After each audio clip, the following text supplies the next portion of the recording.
Turn Signal with Kim Troby. President Obama's Supreme Court nominee Elena Kagan's hearings begin June 28th. This past weekend, 46,000 pages of documents were released from the Clinton Library, but with little effect. Republicans have been forced to look at memos from her previous positions and the philosophies of those for whom she worked for clues. For instance, in the late 1980s, Kagan was a law clerk for Supreme Court Justice Thurgood Marshall. Marshall once said that the Constitution, as originally drafted, was defective. He praised the changes made to the document, commenting, "But the credit does not belong to the framers. It belongs to those who refuse to acquiesce in outdated notions of liberty, justice, and equality, and who strived to better them." Kagan, in an essay written after Marshall's passing, wrote, "I felt, as I will always feel, proud and honored and grateful beyond all measure to have had the chance to work for this hero of American law and this extraordinary man." You can also tell a lot about a person by where they give their money. Kagan has contributed to the National Partnership for Women and Families, which has ties to NARAL, Pro-Choice America, and Emily's List, an organization that works to get pro-abortion Democratic women elected to Congress.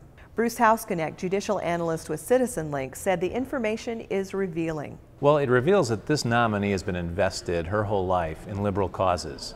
She gravitates toward liberal justice and works for the most liberal justice we've ever had on the Supreme Court. She gravitates toward abortion causes and gives her money to that. We know from her behavior where she's inclined ideologically, so we can infer that she's going to carry that ideology on to the Supreme Court. Kagan's been an outspoken critic of Rust v. Sullivan, and in that case, the U.S. Supreme Court said Department of Health and Human Services funds could not be used on Title X funding, which is family planning funding, to be used to pay for abortions. Talk a little bit about her beliefs on that ruling. Well, she criticized it as the government subsidizing anti-abortion speech, as if that was a bad thing.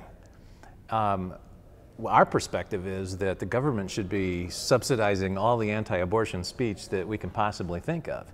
Yet she considered it and wrote about it as a bad thing. So her ideology, again, is coming clear through her writing. And I think we can expect that same type of philosophy, that same type of ideology from her as a sitting justice on the Supreme Court. Kagan has also called Aaron Barak her judicial hero. Barak is a retired chief judge of the Supreme Court of Israel who made a name for himself legislating from the bench.